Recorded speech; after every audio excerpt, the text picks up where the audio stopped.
Urdu fiction narrated میں خوش آمدید۔ آپ کا میزبان حسن مجتبیٰ آپ کی خدمت میں سعادت حسن منٹو کے ایک اور افسانے کے ساتھ حاضر ہے، جس کا عنوان ہے ٹھنڈا گوشت۔ تو شروع کرتے ہیں آج کا افسانہ۔ ایشر سنگھ جو ہی ہوٹل کے کمرے میں داخل ہوا، کلوند کور پلنگ پر سے اٹھی، اپنی تیز تیز آنکھوں سے اس کی طرف گھور کے دیکھا اور دروازے کی چٹکنی بند کر دی۔ رات کے 12 بج چکے تھے۔ شہر کا مضافات ایک عجیب پراسرار خاموشی میں غرق تھا۔ کلوند کور پلنگ پر آلتی پالتی مار کر بیٹھ گئی۔ ایشر سنگھ جو غالباً اپنے پراگندہ خیالات کے الجھے ہوئے دھاگے کھول رہا، ہاتھ میں کرپان لیے کونے میں کھڑا تھا۔ چند لمحات اسی طرح خاموشی میں گزر گئے۔ کلوند کور کو تھوڑی دیر کے بعد اپنا آسن پسند نہ آیا اور وہ دونوں ٹانگیں پلنگ سے نیچے لٹکا کر ہلانے لگی۔ ایشر سنگھ پھر بھی کچھ نہ بولا۔ کلوند کور بھرے بھرے ہاتھ پیروں والی عورت تھی، چوڑے چکلے کولہے تھل تھل کرنے والے گوشت سے بھرپور، کچھ بہت ہی زیادہ اوپر کو اٹھا ہوا سینہ، تیز آنکھیں، بالائی ہونٹ پر بالوں کا سرمئی غبار۔ تھوڑی کی ساخت سے پتہ چلتا تھا کہ بڑے دھڑلے کی عورت ہے۔ ایشر سنگھ گو سر نہیں اڑائے ایک کونے میں چپ چاپ کھڑا تھا۔ سر پر اس کی کس کر بندھی ہوئی پگڑی ڈھیلی ہو رہی تھی۔ اس کے ہاتھ جو کرپان تھامے ہوئے تھے تھوڑے تھوڑے لرزاں تھے، مگر اس کے قد و قامت اور خد و خال سے پتہ چلتا تھا کہ کلوند کور جیسی عورت کے لیے موزوں ترین مرد ہے۔ چند اور لمحات جب اسی طرح خاموشی سے گزر گئے تو کلوند کور چھلک پڑی، لیکن تیز تیز آنکھوں کو نیچا کر وہ صرف اس قدر کہہ سکی، ایشر سیاں۔ ایشر سنگھ نے گردن اٹھا کر کلوند کور کی طرف دیکھا، مگر اس کی نگاہوں کی گولیوں کی تاب نہ لا کر منہ دوسری طرف موڑ لیا۔ کلوند کور چلائی، ایشر سیاں!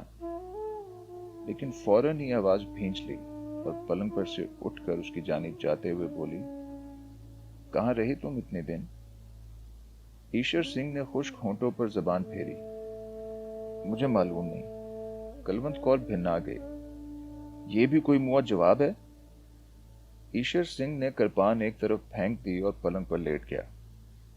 ایسا معلوم ہوتا تھا کہ وہ کئی دنوں کا بیمار ہے۔ کلوند کور نے پلنگ کی طرف دیکھا جو اب ایشر سنگھ سے لبالب بھرا تھا۔ اس کے دل میں ہمدردی کا جذبہ پیدا ہو گیا، چنانچہ اس کے ماتھے پر ہاتھ رکھ کر اس نے بڑے پیار سے پوچھا، جانی کیا ہوا ہے تمہیں؟ ایشر سنگھ چھت کی طرف دیکھ رہا تھا۔ اس سے نگاہیں ہٹا کر اس نے کلوند کور کے مانوس چہرے کو ٹٹولنا شروع کیا۔ کلوند! آواز میں درد تھا۔ کلوند کور ساری کی ساری سمٹ کر اپنی بالائی ہونٹ میں آ گئی۔ ہاں جانی، کہہ کر وہ اس کو دانتوں سے کاٹنے لگی۔ ایشر سنگھ نے پگڑی اتار دی، کلوند کور کی طرف سہارا لینے والی نگاہوں سے دیکھا، اس کے گوشت سے بھرے کولہے پر زور سے دھپا مارا اور سر کو جھٹکا دے کر اپنے آپ سے کہا، یہ کڑی اود دماغ ہی خراب ہے۔ جھٹکا دینے سے اس کے کیس کھل گئے۔ کلوند کور انگلیوں سے ان میں کنگھی کرنے لگی۔ ایسا کرتے ہوئے اس نے بڑے پیار سے پوچھا، ایشر سیاں، کہاں رہے تم اتنے دن؟ بڑے کی ماں کے گھر۔ ایشر سنگھ نے کلوند کور کو گھور کے دیکھا اور دفتن دونوں ہاتھوں سے اس کے ابھرے ہوئے سینے کو مسلنے لگا۔ قسم واہ گرو کی، بڑی جاندار عورت ہے۔ کلوند کور نے ایک ادا کے ساتھ ایشر سنگھ کے ہاتھ ایک طرف جھٹک دی اور پوچھا، تمہیں میری قسم بتاؤ کہاں رہے؟ شہر گئے تھے؟ ایشر سنگھ نے ایک ہی لپیٹ میں اپنے بالوں کا جوڑا بناتے ہوئے جواب دیا، نہیں۔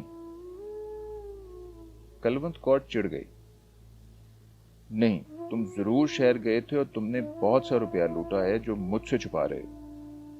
وہ اپنے باپ کا تخم نہ ہو جو تم سے جھوٹ بولے۔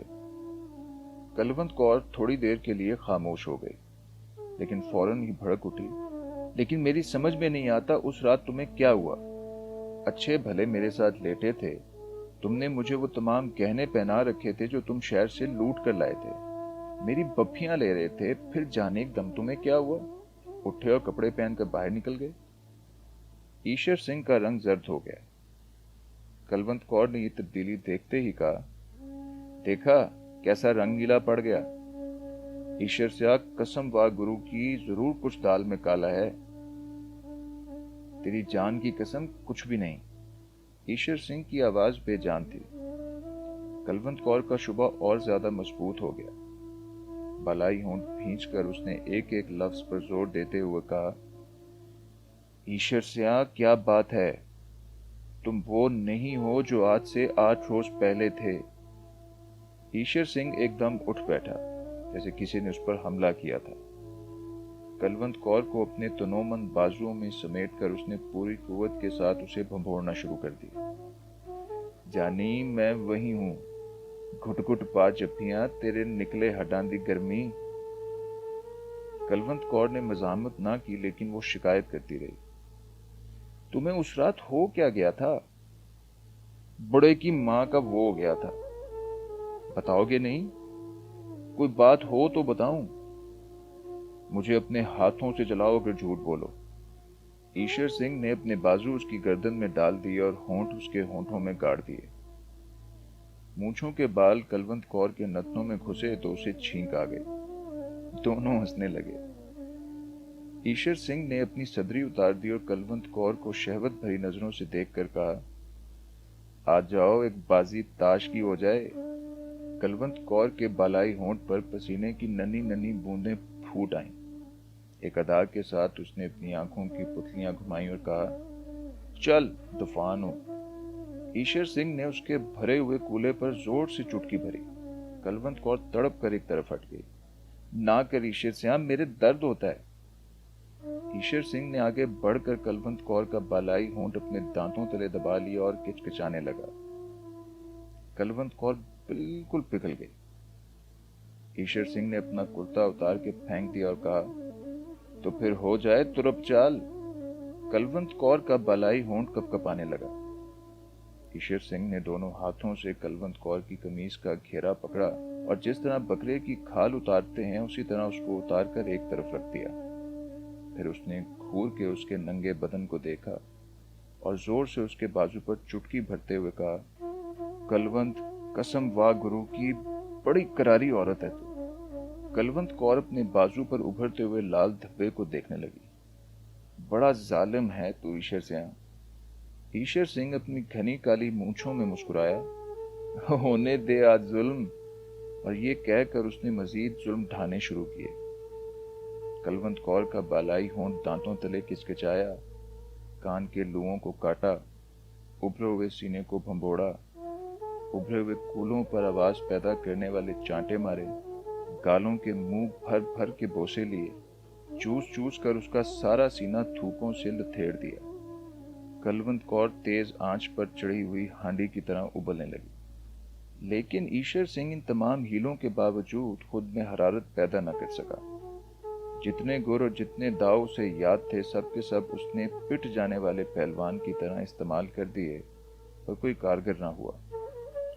कलवंत कौर ने जिसके बदन के सारे तार तन कर खुद ब खुद बज रहे थे, गैर जरूरी छेड़छाड़ से तंग आकर कहा, ईश्वर सिंह, काफी फेंट चुका है, अब पत्ता फेंक। ये सुनते ही ईश्वर सिंह के हाथ से जैसे ताश की सारी गड्डी नीचे फिसल गई। हांफता हुआ वो कलवंत कौर के पहलू में लेट गया और उसके माथे पर सर्द पसीने के लेप होने लगे। कलवंत कौर ने उसे गरमाने की बहुत कोशिश की, मगर नाकाम रही। अब तक सब कुछ मुंह से कहे बगैर होता रहा था, लेकिन जब कलवंत कौर के मुंतजिर बाअमल आज़ा को सख्त नाउमीदी हुई तो वो झिल्ला कर पलंग से नीचे उतर गई। सामने खूंटी पर चादर पड़ी थी, उसको उतार कर उसने जल्दी जल्दी ओढ़कर और नथने फुलाकर बिफरे हुए लहजे में कहा, ईश्वर सिंह, वो कौन हरामजादी है जिसके पास तू इतने दिन रह कर आया है, जिसने तुझे निचोड़ डाला है? ईश्वर सिंह पलंग पर लेटा हांफता रहा और उसने कोई जवाब ना दिया। कलवंत कौर गुस्से से उबलने लगी। मैं पूछती हूं, कौन है चुड्डू? कौन है वो लिफ्ती? कौन है वो चोर पत्ता? ईश्वर सिंह ने थके हुए लहजे में जवाब दिया, कोई भी नहीं कलवंत कौर, कोई भी नहीं। कलवंत कौर ने अपने भरे हुए कूल्हों पर हाथ रखकर एक अज़्म के साथ कहा, ईश्वर सिंह, मैं आज झूठ सच जान के रहूंगी। खा वाह गुरु जी की कसम, क्या इसकी तय में कोई औरत नहीं? ईशर सिंह ने कुछ कहना चाहा, मगर कलवंत कौर ने उसकी इजाजत ना दी। कसम खाने से पहले सोच ले कि मैं सरदार निहाल सिंह की बेटी हूं। टिक्का बोटी कर दूंगी अगर तूने झूठ बोला।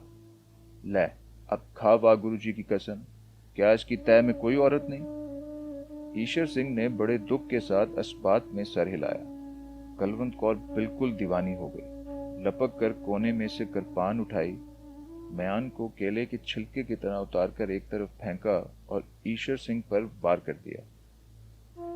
आन की आन में लहू के फव्वारे छूट पड़े।